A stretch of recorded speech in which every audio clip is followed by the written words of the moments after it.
Hotep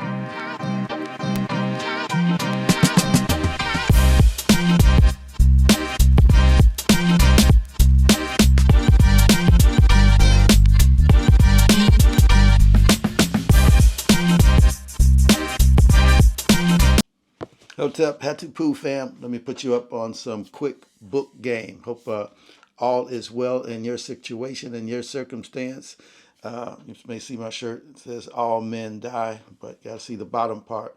But only some men live. And that's what our charge and that's our call. We know that this existence on this plane is temporary. It's ephemeral. But we know that in order to enjoy it, we have to live. We can't just exist. Said that Jesus the Nazarene said he came that we may have life and have it more abundantly. That's the living. We got to live and not just survive. So anyway, what I wanted to put you up on was some book game to pull your coattails to something that helps me to understand what it is that the scriptures unveil to us. And one of the ways we do it, one of the ways that's helpful for me is a book that was written by one of my teachers at the Barbara King School of Ministry, BKSM. Barbara King was a giant in spiritual thinking, awareness, and consciousness, and new thought. And she's gone on to the other side. We miss you, Dr. B. But one of the instructors at the School of Ministry was Dr. Rocco Errico. Dr. Errico is a leading Aramaic scholar or a scholar in Aramaic languages. He wrote several volumes, and this is just one of them called Let There Be Light. Let There Be Light. The 7 keys, these are the 7 keys to understanding the scriptures. They bring new insight and new light. I said he was a scholar of Aramaic. Aramaic is actually the language that Jesus spoke. He was raised in Nazareth, which is closer to Syria, so the Assyrian country, than it is to even Jerusalem. So that was the language that he spoke. And so when you understand the translations from, and as it's written in his own language, his lingua, then we get a better understanding of what it is that Jesus intended to instruct us with. His lessons, his teaching, his culture, it's all reflected in our language. Very similar to Hebrew. They are from the same root, but there are those nuances. Just like if you go to Spain, how they speak Spanish is going to be different than they speak it in Colombia or in Mexico or any other Spanish-speaking country, because it develops a character of its own idioms, figures of speech, and so forth. And that's part of what the 7 keys tells us. There are 7 keys to understanding the Semitic thinking, those Afro-Asiatic people, their culture, and how they thought. Like the first key is the language itself, Aramaic.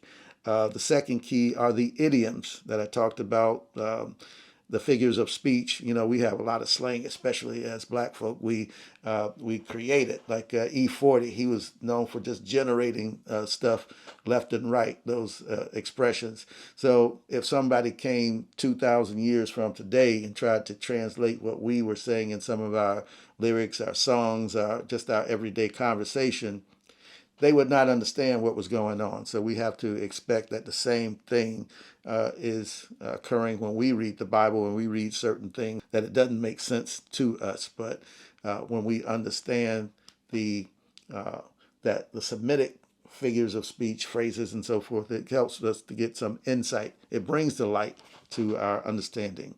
Then there's mysticism. This is why we have things about Jonah being swallowed by a whale and all these types of things. They didn't speak just in the outright, the plain. There was the esoteric that they spoke in as well.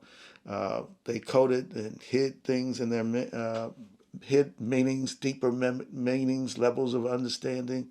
So there was the culture that sells, how they dealt with each other. We all develop a culture. Our culture changes by our geographic location and the influence that we have, our art, our aesthetic, our food, our habits, behaviors, all those things, how we raise our children, how we interact with each other.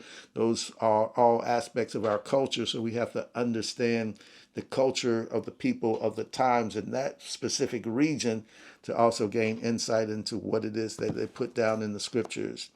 The psychology of the people, how they think, how they thought, how they understood their conception of the world and so forth around them. Those things affect what went into the scriptures as well. The symbolism, the first language of people were symbols. They looked around and these symbols are encoded. There are symbols all around us today as well, and we have to understand symbology to get the meaning and the references.